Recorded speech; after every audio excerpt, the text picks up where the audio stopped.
ini pemirsa atau Ini pemirsa Tribuners. oh gitu? Itu apa Tribuners? DP orang-orang sebut Tribuners. Tribuners.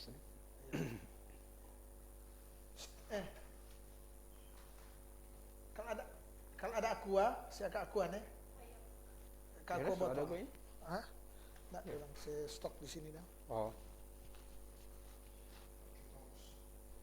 Seharusnya ada, cuma kok ini libur tuh. iya kan? Saya menghadap kemarin ya apa? Kalau soal ini saya menghadap kemarin.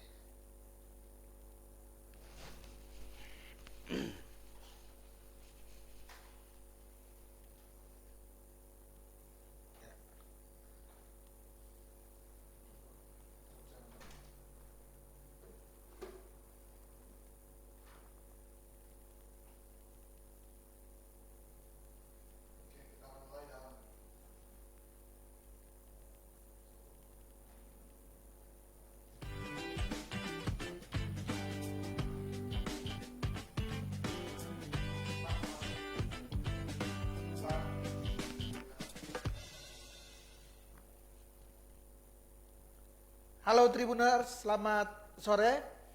Saat ini kita bertemu lagi di acara Tribun Bakudapa dan saat ini kita akan membahas tema yang menurut saya sangat krusial saat ini dan mungkin baiknya untuk kita mulai perbincangkan ya. Selain tema-tema pilkada, jadi kita akan membicarakan pentingnya dokumen lingkungan atau AMDAL dalam menunjang pembangunan. Sekali lagi selama kurang lebih 1 jam ini kita akan membicarakan pentingnya dokumen lingkungan atau AMDAL dalam menunjang pembangunan. Dan saat ini saya sudah bersama dengan orang yang tepat untuk membahas ini adalah Dr. Ferol Warol, SHSTMN, yang merupakan dosen AMDAL di Prodi Arsitektur Universitas Nado. Selamat siang, Pak Ferol. Selamat siang. Jadi ini kan protokol COVID, jadi saya buka saja, Pak ya. Ya, jadi kita ini tetap memakai masker dan ada jarak. Ya. Ada masker dan ini dilepas karena mungkin jaraknya lebih dari 1 meter ini. 1 meter, ya. 1 meter lebih. Jadi kita tetap sesuai dengan protokol kesehatan. Ya. Sekali lagi saya saat ini berada dengan Bung Dr. Ferol Warol. Ya. Bung Ferol, Ya.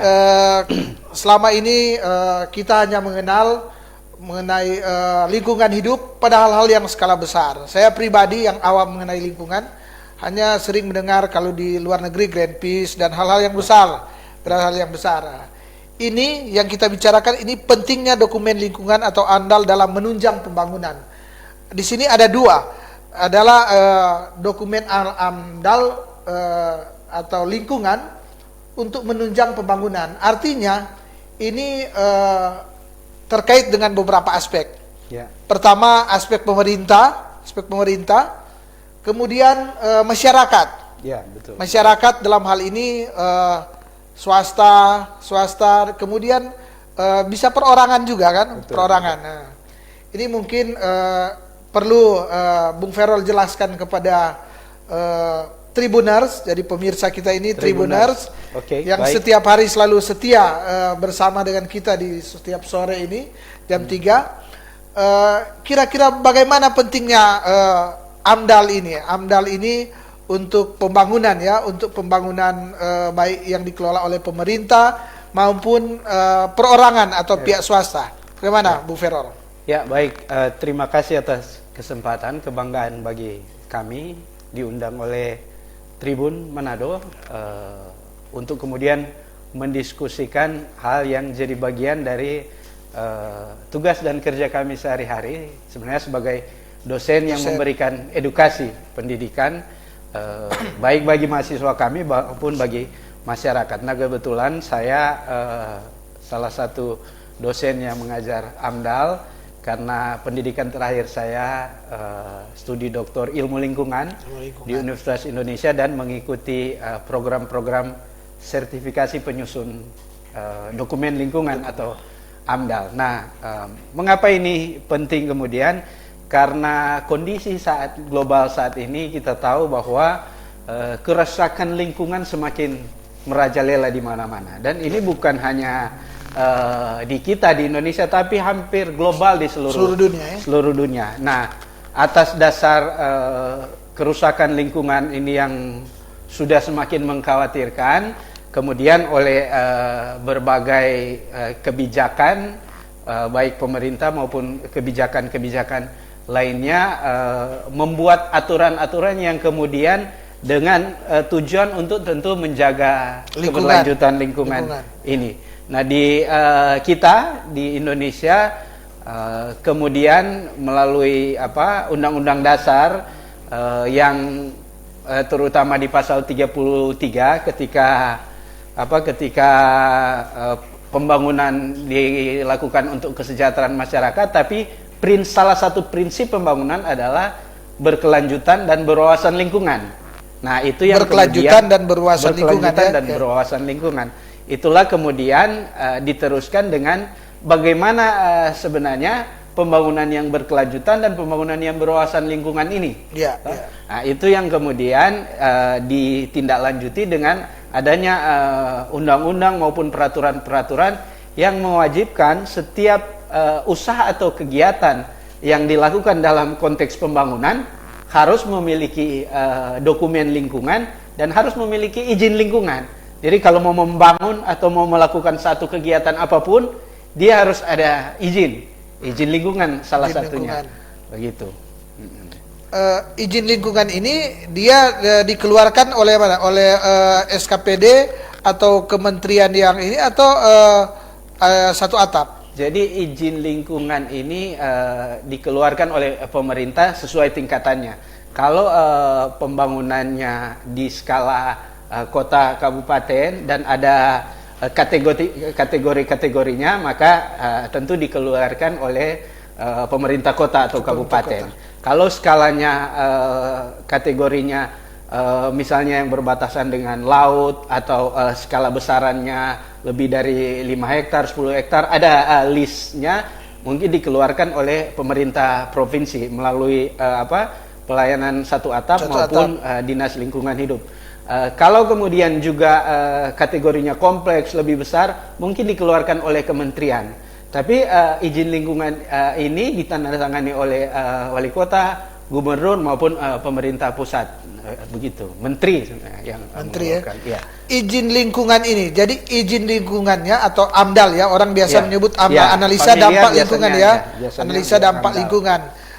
Kalau di pemerintah berarti untuk pembangunan jalan, PDAM begitu, kemudian mungkin termasuk pembuatan baliho dan hal-hal yang lain itu juga ya harus AMDAL.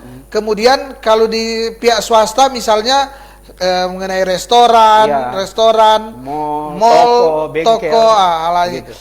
Boleh Bung Ferol jelaskan kalau misalnya misalnya kita mencontohkan aja ya, misalnya untuk pemerintah misalnya pembuatan jalan, hal-hal apa yang kenapa dalam pembuatan jalan misalnya harus memakai AMDAL, harus ada studi lingkungan, analisa dampak lingkungan. Mengapa misalnya kalau PLN untuk memasang listrik misalnya tiang listrik atau jaringan listrik dia harus ada AMDAL? Bagaimana? Nah, ini berangkat dari tadi saya katakan bahwa di konstitusi negara kita mengindikasikan bahwa perlu ada prinsip pembangunan berkelanjutan dan pembangunan berwawasan lingkungan.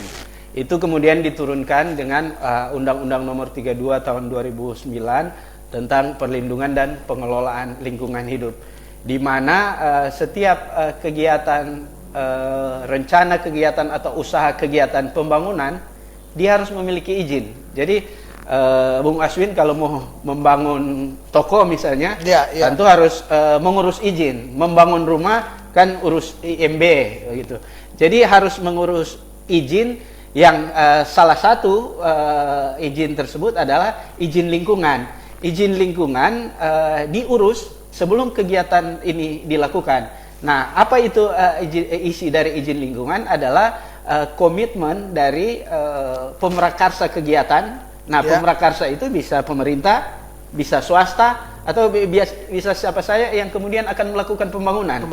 Iya. Jadi ketika tadi disinggung, misalnya kalau pemerintah membangun jalan perlu ada izin lingkungan. Ya, karena begini, sebelum jalan ini mulai dibangun, tentu harus ada kajian lingkungan dulu, mesti ada dokumennya, dokumen yang mengkaji tata ruang, kemudian dokumen yang mengkaji kondisi lingkungan di mana pembangunan itu akan dilakukan, baik dari sisi geofisik kimianya, dari sisi sosial ekonominya, dari sisi udaranya, dari sisi kebisingannya, tanahnya. Ini harus ada kajian agar supaya ketika pembangunan ini dilakukan, tidak kemudian hasilnya adalah kerusakan lingkungan. Ya, betul. Jangan misalnya setelah jalan dibuat malah menyebabkan banjir di kota. Ya. Atau ketika mall dibuat malah kemudian mempengaruhi bentang alam. Kan sekarang kalau kita di Manado ada reklamasi pembangunan di pesisir. Kalau kemudian tidak ada dokumen lingkungan, tidak ada kajian lingkungan, nanti setelah dibuat tidak ada pedomannya. Nah, dokumen lingkungan ini menjadi pedoman dalam pengelolaan dan pemantauan lingkungan. Itu yang dimaksud dengan perlu adanya dokumen lingkungan. Nah, ini harus dibuat pada semua skala kegiatan, usaha kegiatan, apapun itu. Mulai dari usaha yang besar-besar, pembangunan mall, kemudian pembangunan jalan, pembangunan hotel, sampai pada usaha-usaha yang kecil seperti bengkel motor, yang jualan bakso, pemasangan reklame. Ini harus ada kajian-kajian lingkungan. Nah, kajian lingkungan inilah yang kemudian dituangkan dalam bentuk dokumen lingkungan, gitu. Ini kan ternyata ini suatu keharusan. Ya. Ini satu keharusan karena kalau kita berbicara dalam skop yang sangat besar bahwa bumi kita ini kan semakin kotor, bumi kita ini semakin rusak, sehingga pemerintah mewajibkan untuk melakukan analisa-analisa AMDAL, analisa-analisa lingkungan agar supaya semua pembangunan itu memang meminimalisir resiko kerusakan lingkungan. Tapi itu di satu sisi, di sisi lain sosialisasi terhadap studi lingkungan, kajian AMDAL ini masih sangat kurang. Kenapa ini terjadi ya, Bung Ferol, gimana? Nah, begini, sebenarnya kajian tentang dokumen lingkungan ini sudah lama. Kalau undang-undang tentang pengelolaan lingkungan sendiri sejak tahun 97 kita sudah punya, seiring dengan reformasi, bahkan dari konstitusi kita, Undang-Undang Dasar 1945 sudah membicarakan tentang perlindungan lingkungan, bumi, air, dan kekayaan alam. Ya, dari tahun 97 kemudian terjadi revisi Undang-Undang jadi 32 tahun 2009 tentang perlindungan pengelolaan lingkungan hidup.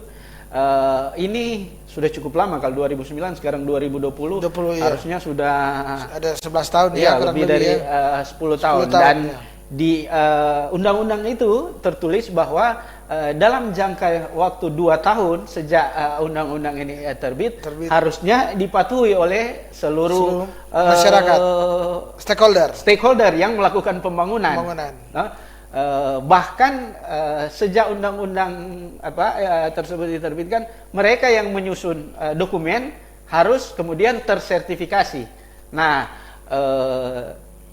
kalau menurut saya kenapa kurang sosialisasi, mungkin cerita lingkungan masih kalah populer dengan cerita misalnya politik, pendidikan. Padahal cerita lingkungan ini bagian isu yang global sebenarnya, dan menjadi cerita kehidupan umat manusia ini, keberlanjutan orang kehidupan. Kalau lingkungan rusak dan kemudian memberi respon yang membahayakan, boleh punah manusia. Nah, kalau manusia sudah punah, ya tidak ada lagi kehidupan di bumi ini. Padahal tujuan orang kemudian menjaga lingkungan agar supaya orang berlanjut sebagai manusia.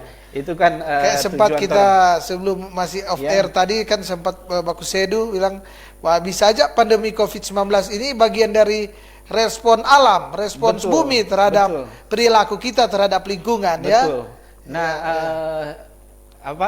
saya tambahkan bahwa kondisi-kondisi lingkungan sekarang itu betul bisa jadi bagian dari pandemi COVID, kemudian respon munculnya alam. virus-virus, Iya. respon alam, betul. Karena betul. perilaku manusia yang Karena buruk terhadap perilaku, alam, manusia. maka alam merespons dengan ini ada munculnya wabah ini. virus-virus wabah dan ini mungkin karena alam menganggap bahwa kita ini oleh manusia terus mengalami kerusakan, maka muncullah hal-hal baru yang oleh manusia sendiri sudah tidak mampu untuk menghadapinya. Kan kalau pandemi sekarang orang belum tahu sampai kapan vaksin bisa ditemukan dan kemudian akan mampu menyelamatkan orang umat manusia. Hampir tiap hari ada kematian yang terjadi. pengumuman. Betul. Pemirsa, perbincangan kita masih akan berlanjut, bahkan akan semakin menarik. Tapi kita rehat sebentar karena ada satu yang lewat ini. Hai, saya Priscilla Tisi Atotoy, Panit 1 Regiden Satlantas Polresta Manado, mengajak para Tribuners untuk menyaksikan acara Tribun Bakudapa setiap hari pukul 15.00 di live Facebook Tribun Manado dan channel YouTube Tribun Manado Official. Jangan lupa ya. Salam, saya Andi Muhammad Iqbal Arif, Kepala Kejaksaan Tinggi Sulawesi Utara. Saksikan Tribun Bakudapa setiap hari jam 3 sore di Facebook Tribun Manado dan YouTube Tribun Manado Official. Jangan lupa saksikan. Mari kita bersama-sama saksikan talk show Tribun Bakudapa yang ada hanya di Tribun Manado. Saya Maximilian Jonas Lomban, Wali Kota Bitung, mengajak semua pemirsa untuk saksikan Tribun Bakudapa hanya di Tribun Manado.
Saya Aswin Mintang masih bersama dengan Dr. Ferol Waro selaku dosen AMDAL di Prodi Arsitektur Universitas Manado. Kami akan melanjutkan perbincangan soal pentingnya dokumen lingkungan atau AMDAL dalam menunjang pembangunan. Bung Ferol, ini banyaknya masyarakat yang belum mengurus akan lingkungan ya. AMDAL ini masyarakat bahkan mungkin pemerintah ini bisa jadi mereka belum tahu, atau tidak tahu mengenai apa sih isinya dokumen-dokumen yang harus dilengkapi, syarat-syaratnya apa, kan dia dokumen misalnya dokumen AMDAL syarat-syaratnya ini yang harus dilengkapi. Baik, dokumen lingkungan itu sendiri tadi saya sudah katakan izinnya bisa dikeluarkan oleh pemerintah kota, bisa dikeluarkan oleh pemerintah provinsi maupun pemerintah kementerian dalam hal ini. Nah, apa sebenarnya isi dari dokumen lingkungan ini? Dokumen lingkungan ini sebenarnya yang sering orang tahu AMDAL, karena biasanya kan AMDAL, analisis mengenai dampak lingkungan. Sebenarnya ada 3 kriteria dokumen, 3 tingkatan dokumen. Yang pertama AMDAL itu sendiri untuk skala kegiatan yang besar, yang kemudian bisa jadi melibatkan 2 kabupaten kota. Contohnya kalau di Citraland tuh dia bangun di antara perbatasan ini, dia kemudian harus menyusun dokumen AMDAL. Kemudian yang kedua UPL UKL, upaya pengelolaan lingkungan dan upaya pemantauan lingkungan. Itu biasanya skalanya lebih kecil, UPL UKL. Jadi dokumen lingkungan ini ada AMDAL, baru ada UPL UKL. Itu biasanya pembangunan rumah sakit seperti Hermina, pembangunan puskesmas, rumah sakit umum daerah. Itu UKL ya, karena skopnya lebih kecil. Iya, skopnya lebih kecil. Bengkel atau SPBU itu harus punya dokumen lingkungan atau UPL UKL. Baru ada juga surat SPPL namanya, surat pernyataan pengelolaan lingkungan. Ini lebih kecil lagi skopnya, bisa tempat jual bakso, ya toh, bisa tampal ban atau apa saja. Yang intinya adalah kegiatan-kegiatan yang kemudian berpotensi untuk mengintervensi lingkungan. Nah, bagaimana kita tahu kegiatan yang akan kita lakukan, dokumen apa yang harus dibuat? Ini kita bisa menyurat ke Dinas Lingkungan Hidup atau ke pelayanan terpadu satu atap ya, satu pintu, satu pintu menanyakan bahwa kalau saya ingin membangun toko misalnya, dokumen perizinan yang harus saya siapkan apa? Nah, mereka yang akan kemudian melalui ahli menentukan kalau dengan skala luasan seperti ini Bapak harus membuat UPL UKL. Kalau skala luasannya seperti ini, Bapak bikin AMDAL. Nah, dari situlah kemudian pemrakarsa atau orang yang akan melakukan pembangunan menyusun dokumen. Nah, dokumennya sudah ada permen yang kemudian mensyaratkan apa-apa yang harus diisi. Biasanya itu menceritakan tentang kesesuaian lokasi dengan tata ruang, apakah ada di area konservasi, area perdagangan atau jasa, area pertanian, supaya itu kemudian disesuaikan. Kemudian isinya deskripsi tentang kegiatan apa yang akan dilakukan.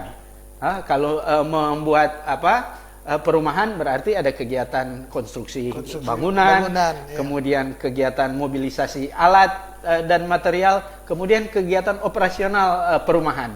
Nah, kemudian ada kajian-kajian tentang kondisi lingkungan, di mana kondisi udaranya, kondisi air tanahnya, kondisi vegetasi, flora dan fauna. Itu kalau perumahan itu yang pengelola perumahan itu yang harus buat, atau yang pemilik itu ya? Pemilik itu yang kemudian membuat berdasarkan aturan penyusunan pemerintah, tapi bisa juga diserahkan ke konsultan penyusun atau seperti kami yang punya sertifikat penyusun.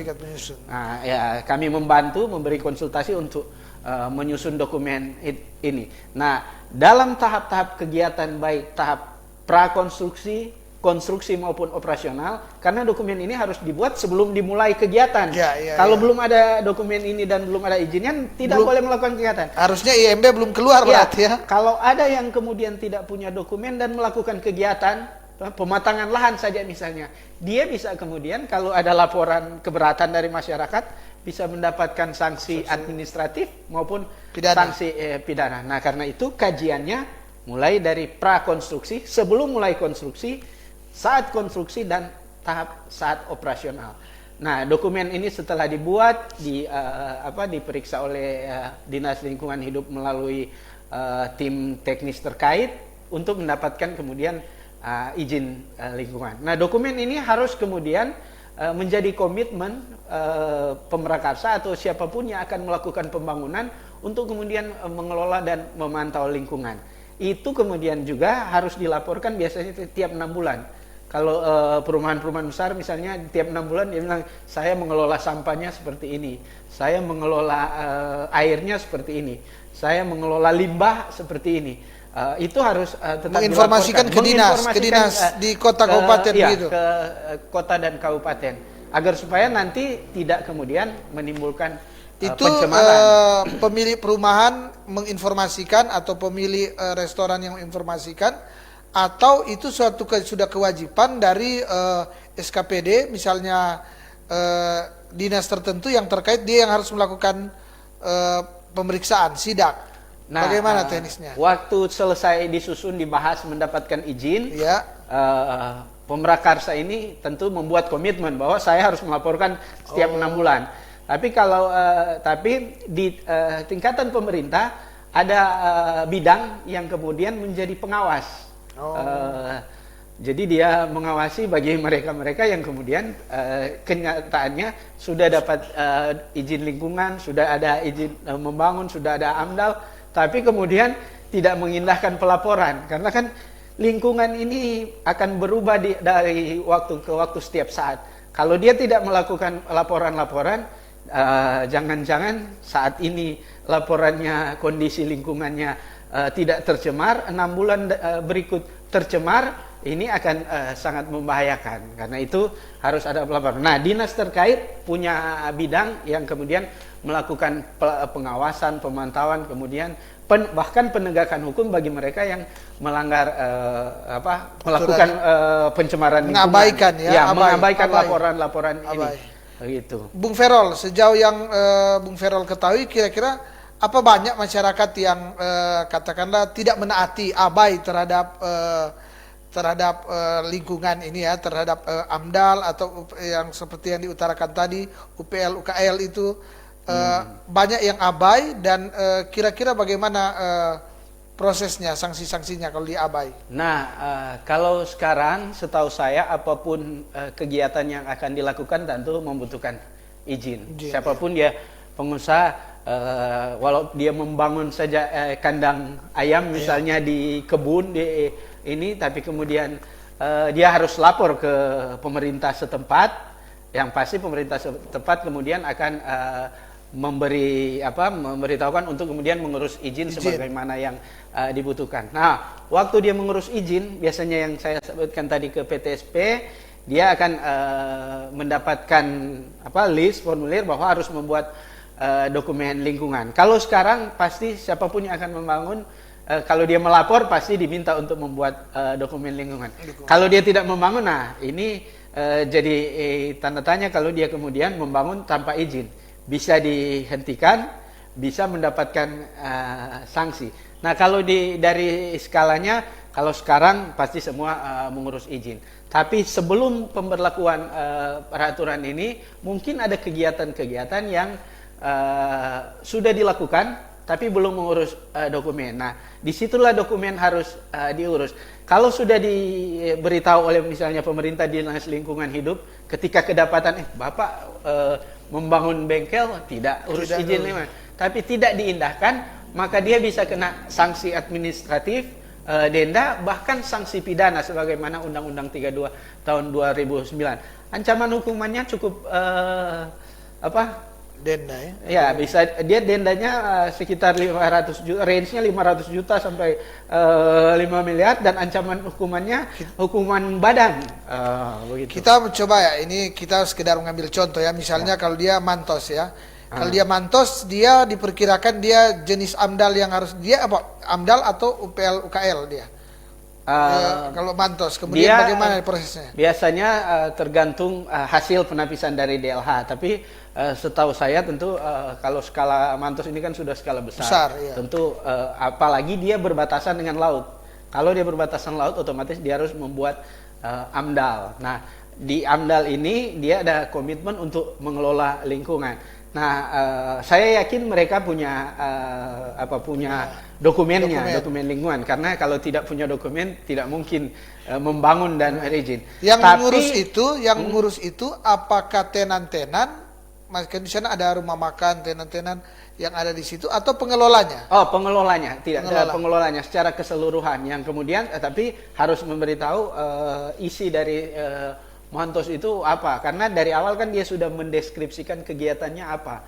Kegiatan jual beli barang, kemudian jual beli makanan dan minuman, tentu ada limbahnya. Nah, itu sudah dikaji sejak dari awal dokumen lingkungan. Yang jadi tanda tanya, apakah kemudian tempat-tempat seperti itu berkomitmen membuat laporan tiap 6 bulan. Nah, ini masih menjadi tanda tanya. Nah, kita atau masyarakat tentu punya hak kalau kemudian menganggap misalnya, oh di area sini banyak sampah, kotor, padahal ada mall, atau ada rumah sakit, atau ada bengkel, banyak sampah ini. Nah, bisa dipertanyakan bahwa punya kajian lingkungan atau tidak, punya pengelolaannya atau tidak, punya tata cara mengelola atau tidak.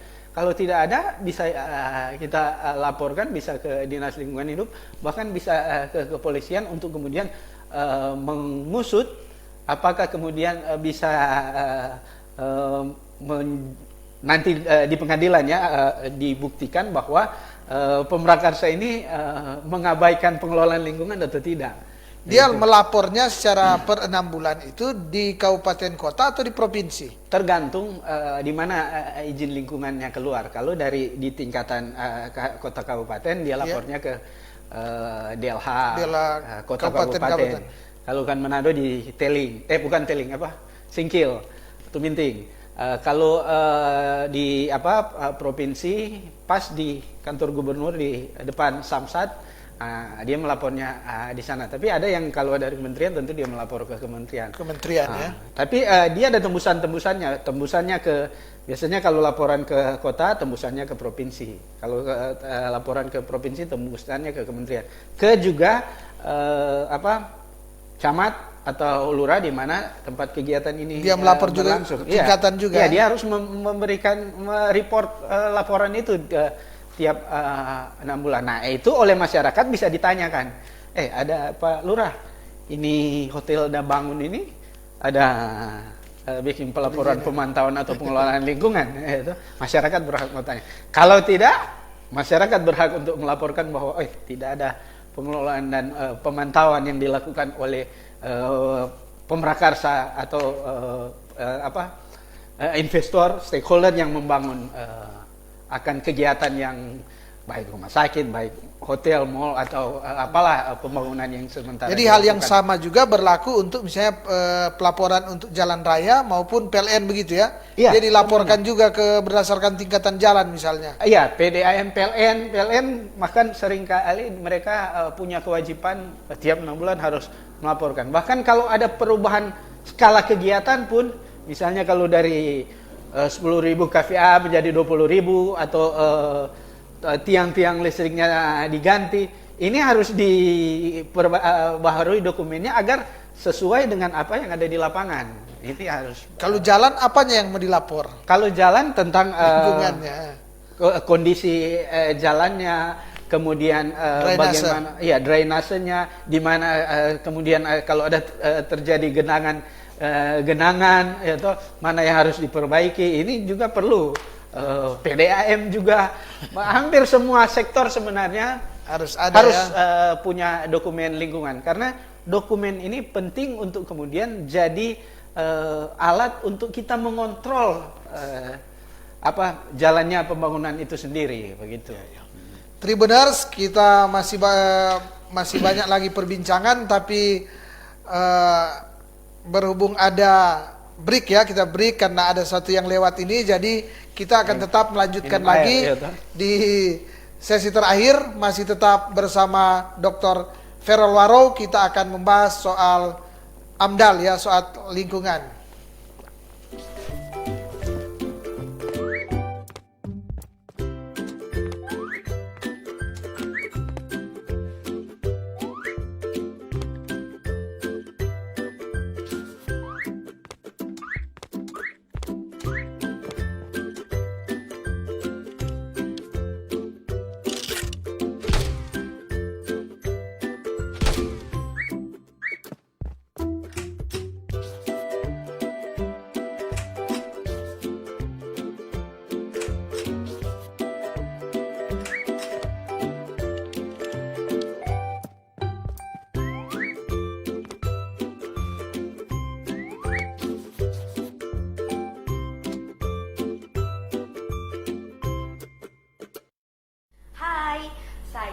Kopda Priscilla Tisi Atotoy, Panit 1 Regiden Satlantas Polresta Manado, mengajak para Tribuners untuk menyaksikan acara Tribun Bakudapa setiap hari pukul 15.00 di live Facebook Tribun Manado dan channel YouTube Tribun Manado Official.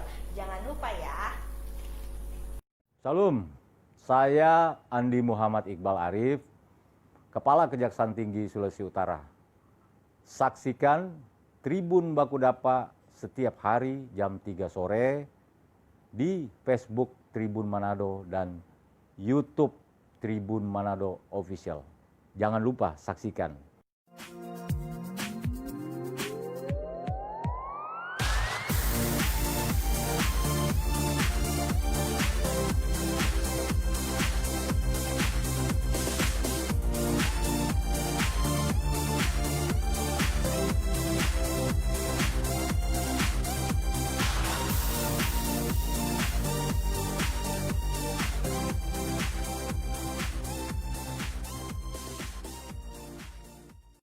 Saya Maximilian Jonas Lomban, Wali Kota Bitung, mengajak semua pemirsa untuk saksikan Tribun Bakudapa hanya di Tribun Manado. Mari kita bersama-sama saksikan talk show Tribun Bakudapa yang ada hanya di Tribun Manado.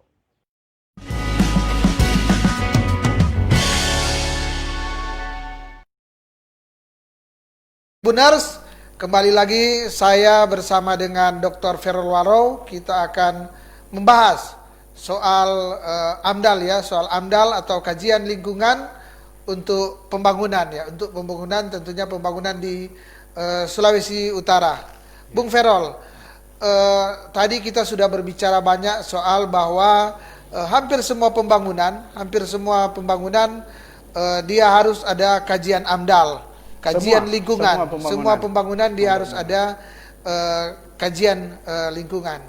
Yang menjadi persoalan sekarang adalah bagaimana publik mengetahui bahwa pemerintah, misalnya dalam hal ini kita sudah sebutkan tadi bahwa misalnya PLN dia harus ada kajian AMDAL, kemudian pembangunan jalan juga harus ada kajian AMDAL. Kemudian di pihak swasta, misalnya hotel-hotel dia harus ada kajian AMDAL. Kemudian restoran-restoran, pub-pub ya, pub-pub. Kemudian pokoknya semua. Sekarang bagaimana masyarakat atau publik bisa mengetahui, bisa mengakses bahwa mall yang setiap hari saya datangi, hotel yang sering saya tempati atau orang lihat-lihat, misalnya hotel-hotel yang besar atau rumah makan yang sering orang datangi itu kajian AMDALnya ada, sehingga aman dan nyaman, orang makan enak kalau di rumah makan, dan dia juga ternyata memperhatikan soal lingkungan.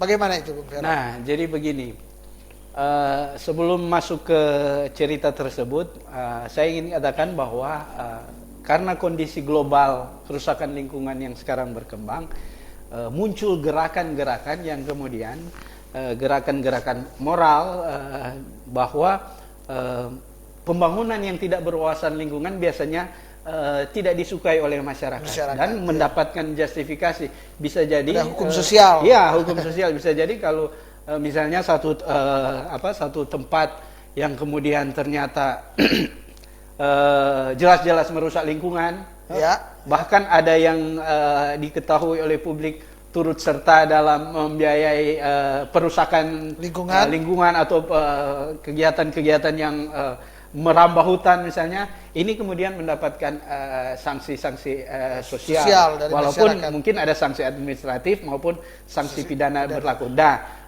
kondisi ini berkembang terus seiring dengan kerusakan lingkungan yang terjadi. Nah, gerakan-gerakan ini tentu perlu disupport dan kita kita tetap ini secara bersama-sama. Kita tetap topang secara bersama-sama. Nah, menyangkut bagaimana mengetahui apakah kegiatan ini sudah punya dokumen lingkungan, kajian lingkungan atau belum. Nah, kalau dia pembangunannya baru mau mulai dilakukan, maka pemrakarsa wajib mensosialisasikan kegiatan yang akan dia lakukan. Kalau dia ingin membangun hotel, dia harus waktu mengurus izin, kemudian membuat pertemuan atau sosialisasi yang mengundang seluruh masyarakat sekitar termasuk pemerintah untuk menjelaskan apa yang akan dia buat dan bagaimana cara dia menanggulangi jika ada intervensi terhadap lingkungan. Dia harus melakukan sosialisasi. Nah, selain sosialisasi yang kemudian dibuatkan berita acara kesepakatan yang dimana perwakilan masyarakat harus turut bertanda tangan di dokumen itu. Jadi selain sosialisasi mengundang pertemuan dengan masyarakat, dia juga harus mengumumkan melalui media massa bahwa akan melakukan perumahan misalnya, perumahan Citraland misalnya. Dia harus memasang pemberitahuan semacam iklan di media. Bahwa di lokasi ini akan ada pembangunan. Akan ada pembangunan. Jenis pembangunannya ini dan ada kajian amdalnya. Semua dia jelaskan, kemudian diminta masukan masyarakat untuk kemudian melengkapi akan dokumen yang akan mereka susun. Nah, selain sosialisasi kepada masyarakat dan pengumuman melalui media massa, dia juga harus membuat papan pengumuman semacam baliho tentang kegiatan pembangunan ini. Nah, kalau dia sudah melakukan itu, ketika memberitahu ke Dinas Lingkungan Hidup maupun tempat pengurusan perizinan, baru boleh diproses izin yang lain, izin lingkungan termasuk izin yang lain, termasuk kesesuaian tata ruang. Kalau dia tidak melakukan itu, maka otomatis pasti tidak bisa lanjut prosesnya. Nah, bagaimana dengan kegiatan yang sudah ada, tapi kemudian belum punya dokumen lingkungan? Nah, mereka diberi kesempatan untuk membuat dokumen evaluasi lingkungan hidup, seperti waktu yang lalu kami buat di Minahasa Selatan di Amurang, jalan Boulevard itu sudah dibangun. Ternyata dokumen lingkungannya belum ada. Nanti disuruh berhenti karena pemerintah melalui Dinas Lingkungan Hidup bisa menegur dan memberhentikan kegiatan pekerjaan jalan yang ternyata tidak mengurus dokumen lingkungan. Berarti provinsi yang berhentikan atau nasional? Iya, walaupun padahal kegiatan ini dilakukan oleh pemerintah sendiri.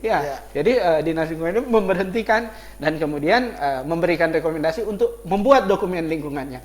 Nah, ada caranya, yaitu dengan dokumen evaluasi lingkungan hidup.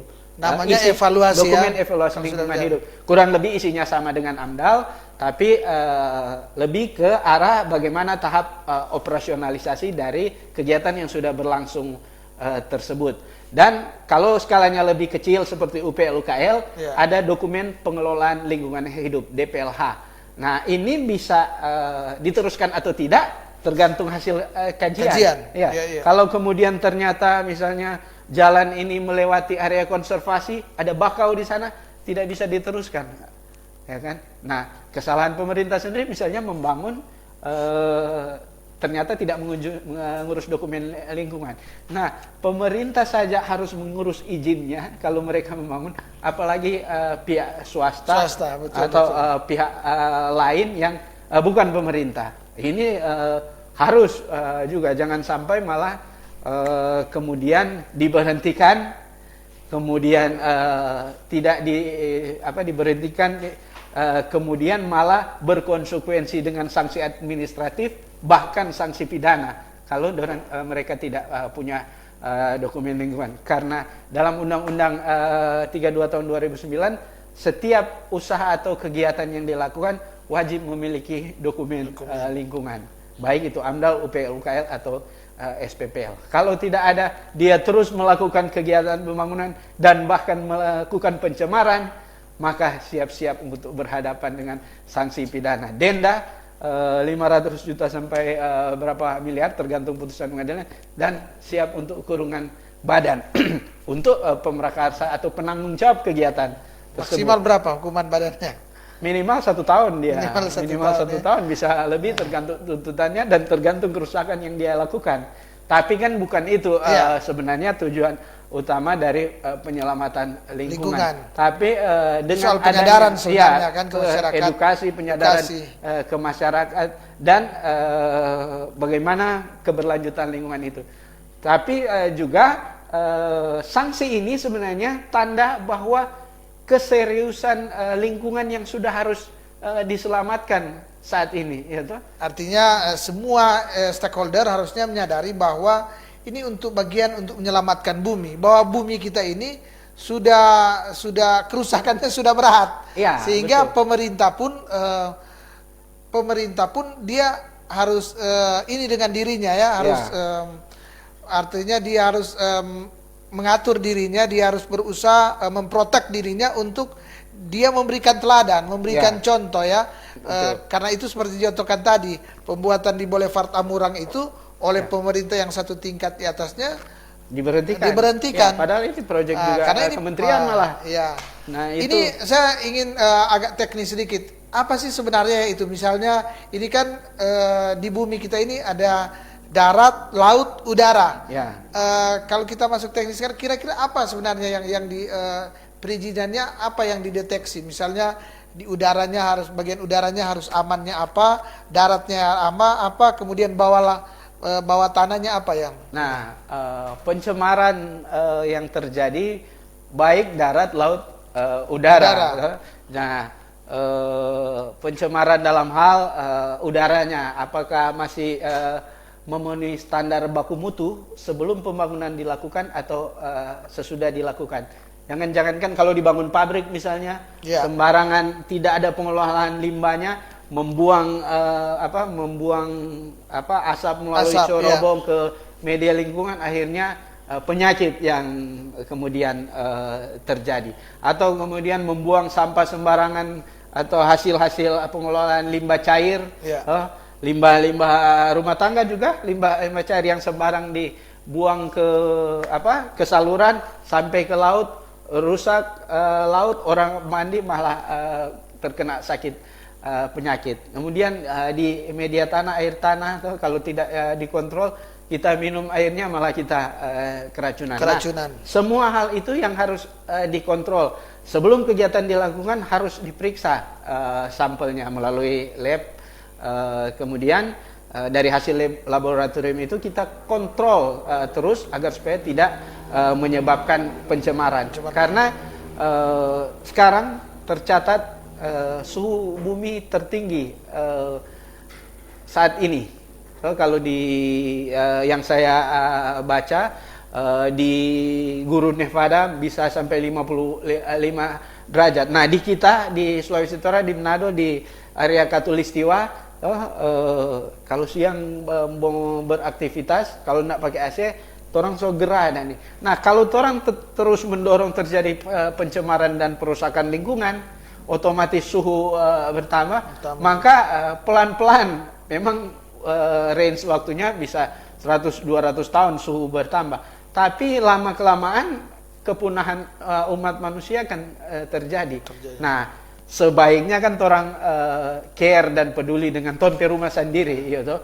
Bukan cuma tompe rumah, tompe halaman, tapi keseluruhan bumi. Karena menyumbang satu sampah akan menyebabkan kerusakan yang kalau 1.000 orang menyumbang atau 5 miliar penduduk bumi buang sampah secara bersama-sama, maka cepat sekali kerusakan dan kepunahan akan terjadi, termasuk tata cara pemasangan baliho-baliho jelang pemilu yang serampangan dan sembarangan. Pakai kayu, pakai plastik dan itu juga bukan itu soal salah satu bagian dari yang mendorong kerusakan lingkungan semakin. Kalau baliho-baliho begitu itu diurus di mana itu?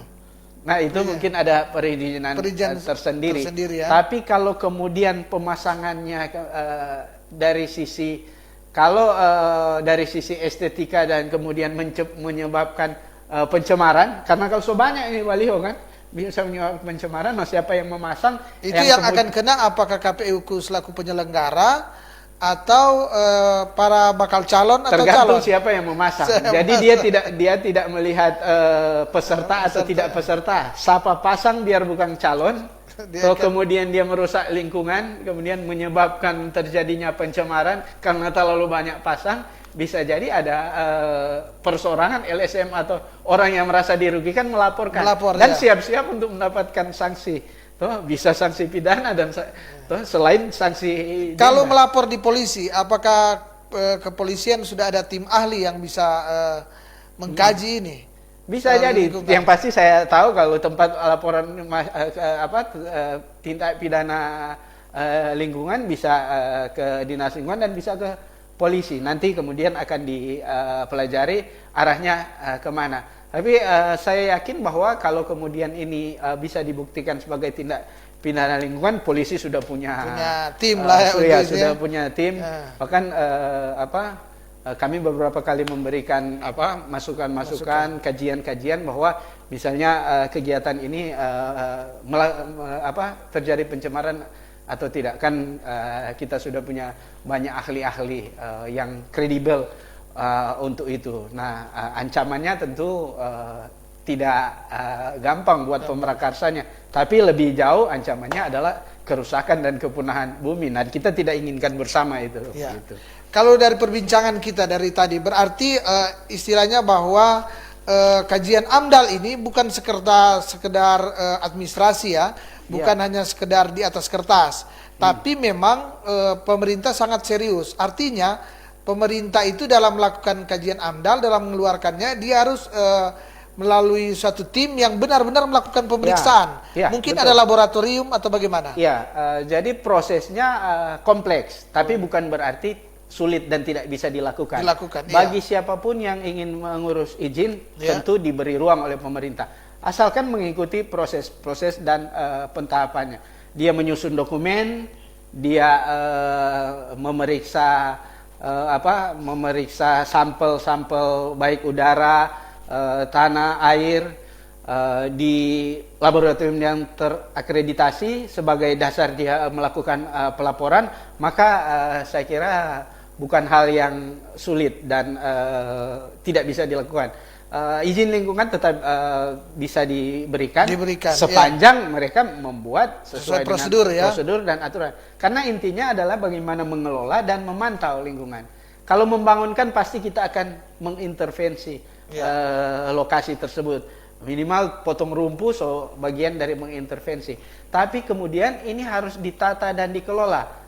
Jangan secara kemudian secara periodik. Setiap 6 bulan harus ditata dan dikelola, dikontrol. Tapi setiap saat dia masih cek. Jangan banjir dia sebabkan hari ini karena dia pembangunan, malah nanti kita cek 6 bulan datang. Tidak. Tapi kalau sepanjang tidak ada komplain, tidak ada kejadian. Artinya secara administrasi per 6 bulan. Tapi pengecekan periodik itu harusnya setiap hari kalau dilakukan di rumah oleh sakit, pemilik limbahnya harus dicek. Kalau rumah sakit tiap hari dia harus cek limbahnya, jangan sampai dia buang limbah itu semua tercemar. Kalau rumah sakit ada virus itu hari-hari ya, tiap hari dia harus yang rumah sakit ya. Dan sudah seharusnya memang rumah sakit kan dia ada limbah kering, limbah basah dan limbah kering. Iya, ada yang kemudian bagaimana tata cara pengelolaan, atau apakah dia kerjasama dengan pihak ketiga yang kemudian akan mengelola itu. Nah, itu harus dilakukan tiap saat dan agar supaya tidak kemudian komplain datang baru dia pikirkan untuk kemudian jadi sama dengan pemadam kebakaran nanti akhirnya tawakar dulu baru kemudian orang kembali mengurus tentang izin-izin ini. Ya, setahu saya khususnya kalau dia rumah sakit memang sangat ketat. Dia kalau limbah kering, dia memang proses pembakarannya dia pakai insenerator. Dia melakukan pembakaran itu sangat teliti ya, sangat ini dan melihat apa yang dibakar. Kemudian begitu juga limbah basah karena ini kan pengaruh juga dipakai oleh pasien. Apalagi sekarang kan ada COVID-19. Jadi pengelolaan limbah ini saya kira untuk di rumah sakit ini memang ada SOP yang memang harus standar. Dan begitu. Ini juga salah satu pembuangan limbah itu menentukan tipe ya dari rumah sakit. Jadi misalnya dia tipe A harus begini, tipe B, tipe C dia harus ada ini ya. Kalau rumah sakit kan kajiannya sudah biasanya waktu bangun dikaji oleh berbagai ahli, tapi yang jadi tanda tanya sebenarnya di luar itu, mall, hotel, bengkel yang sembarang buang DP oli. Nah itu yang lebih berbahaya sebenarnya. Kalau rumah sakit biasanya standarnya sudah jelas. Mereka sudah jelas. takut kalau sampai tidak punya instalasi pengelolaan limbah, wah sanksinya sangat pasti akan merugikan rumah sakit itu sendiri. Tapi ini berarti yang persoalan adalah misalnya kayak tadi perumahan, pertokoan-pertokoan ya, rumah-rumah makan, tempat-tempat pertemuan, tempat hiburan ya, kemudian fasilitas-fasilitas umum ya, fasilitas-fasilitas ini sebenarnya yang kelihatan orang Nado bilang gampang-gampang susah, gampang-gampangnya karena hampir semua orang yang awam soal lingkungan melihat bahwa secara kasat mata ini tidak ada apa-apanya. Padahal dia ternyata substansinya dia harus ada kajian lingkungan, kajian karena harus mencegah dulu daripada nanti mencegah daripada sudah ada imbasnya kan. Imbasnya sangat berbahaya kan. Contoh misalnya ketika terang lihat, misalnya jalan so bangun bagus-bagus, so bikin ada kompleks perumahan, tapi ternyata misalnya jalan so bagus, kompleks perumahan yang memang megah, tapi ternyata ini 5-10 tahun kemudian ternyata ini yang memicu banjir misalnya. Memicu banjir misalnya. Tapi karena abai, karena kealpaan sehingga ini terjadi dampak yang merugikan masyarakat banyak. Nah, dalam dokumen lingkungan ini harus dikaji secara kompleks termasuk batasan administrasinya, batasan sosialnya, pengaruhnya pada lingkungannya, bahkan sampai pada arah anginnya kemana kalau ada kita membuang sesuatu ke lingkungan, kita harus perhitungan semua. Nah ini jadi pegangan supaya kita peduli sebenarnya dengan alam dan peduli terhadap keberlanjutan torang sendiri sebagai umat manusia. Dan ini seharusnya bukan jadi beban karena ke depan biaya lingkungan sudah harus masuk dalam setiap kegiatan-kegiatan pembangunan apapun. Betul. Biasanya kan bilang, torang kok namikin karena ini kan tidak masuk dalam torang perencanaan dan pembiayaan. Torang merasa mungkin kecil menganggarkan ini. Tapi kalau terjadi bencana jauh lebih besar, yang harus torang keluarkan. Dan ini jadi tanggung jawab bersama, bukan hanya pemerintah tapi juga pelaku pembangunan itu sendiri, pemerakarsanya, kemudian kami akademisi termasuk juga media massa seperti Tribun yang harus mensosialisasikan dan mengkampanyekan acara bahwa ini kan menginformasikan ke Tribuners kan, ke Tribuners bagaimana kan ini banyak sekali kita meriwain ya, mengevaluasi ya bahwa banyak sekali rumah-rumah yang dibangun di tempat-tempat yang sebenarnya tidak bisa. Misalnya di dekat aliran sungai, ini yang memicu banjir.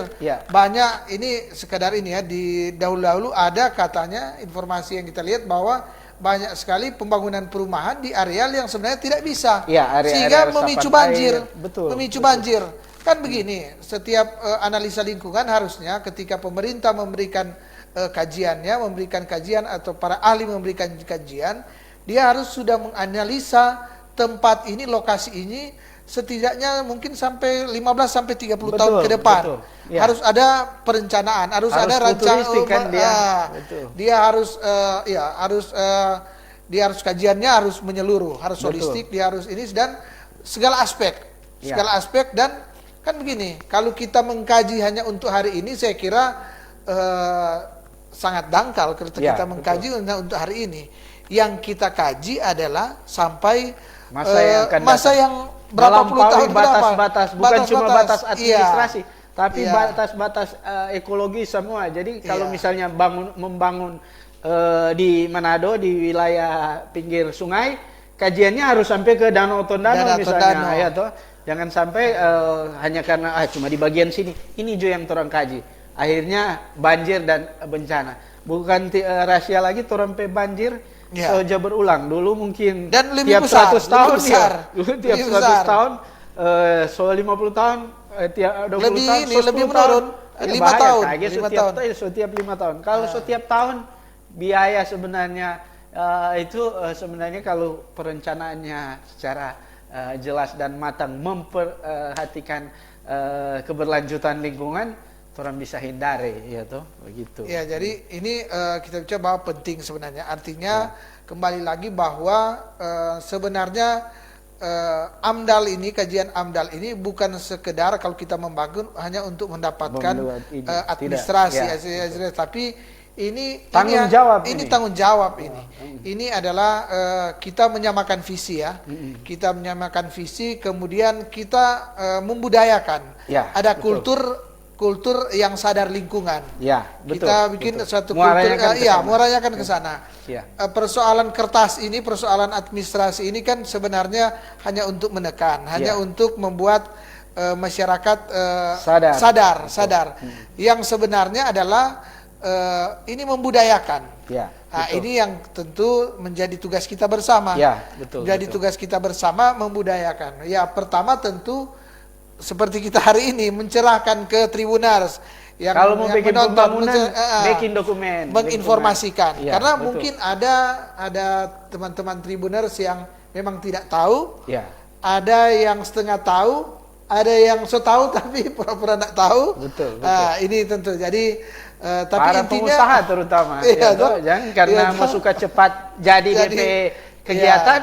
Sudah cari jalan tikus juga bagaimana supaya keluar izin. Padahal jangan seperti itu. Akan Ya, membahayakan akan lingkungan untuk di anak cucu kemudian hari. ini. Ya, betul. Untuk anak cucu. Artinya Betul. mungkin kita sekarang ini selamat, tidak apa-apa. Artinya menikmati segala terampai kemewahan dengan berbagai yang orang bangun, walaupun itu mengancam lingkungan, tapi anak cucu kita yang menderita. Betul. Anak cucu sekali. kita yang menderita. Nah, itu kan torane mau, Itu yang orang mau generasi dan penerus. skop lebih besar seperti yang sudah kita utarakan tadi, bahwa ini bagaimana kita manusia menyelamatkan bumi yang sebagai tempat orang hidup, Ya. tempat orang Apalagi hidup. Tribun kan logonya bumi bulat hijau Oh, iya, biru iya. tuh kayak gitu. Iya.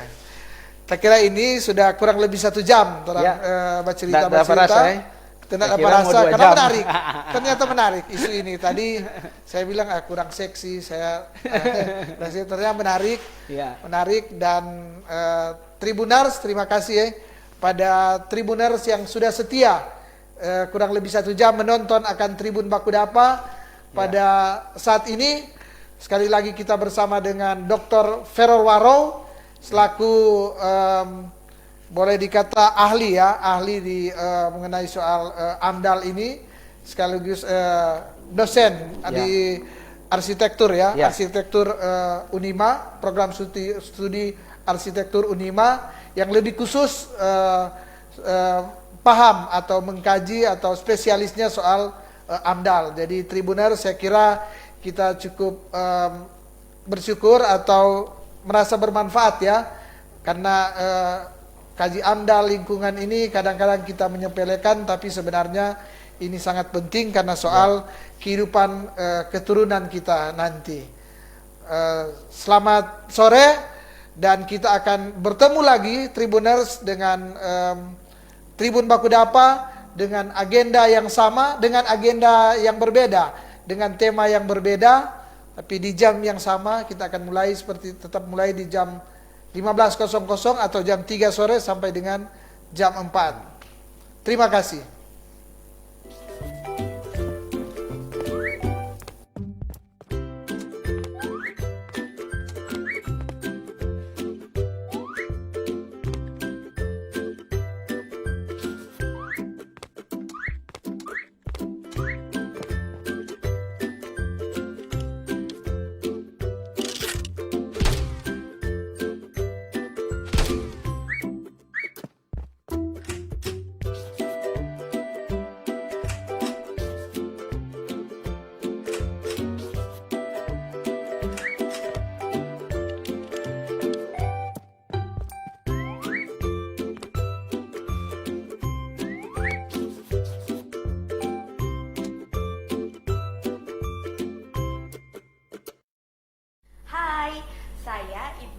Tisi Atotoy, Panit 1 Regiden Satlantas Polresta Manado, mengajak para Tribuners untuk menyaksikan acara Tribun Baku Dapa setiap hari pukul 15.00 di live Facebook Tribun Manado dan channel YouTube Tribun Manado Official. Jangan lupa ya. Salam, saya Andi Muhammad Iqbal Arif, Kepala Kejaksaan Tinggi Sulawesi Utara.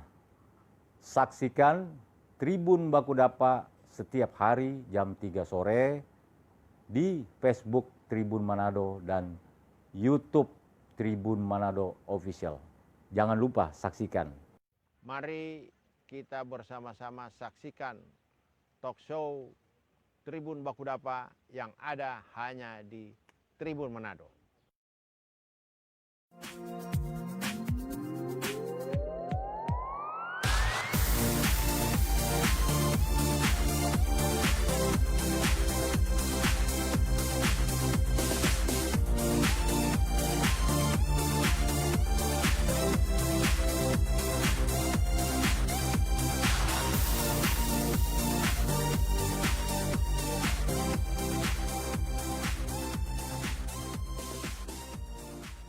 Saya Maximilian Jonas Lomban, Wali Kota Bitung, mengajak semua pemirsa untuk saksikan Tribun Baku Dapa hanya di Tribun Manado.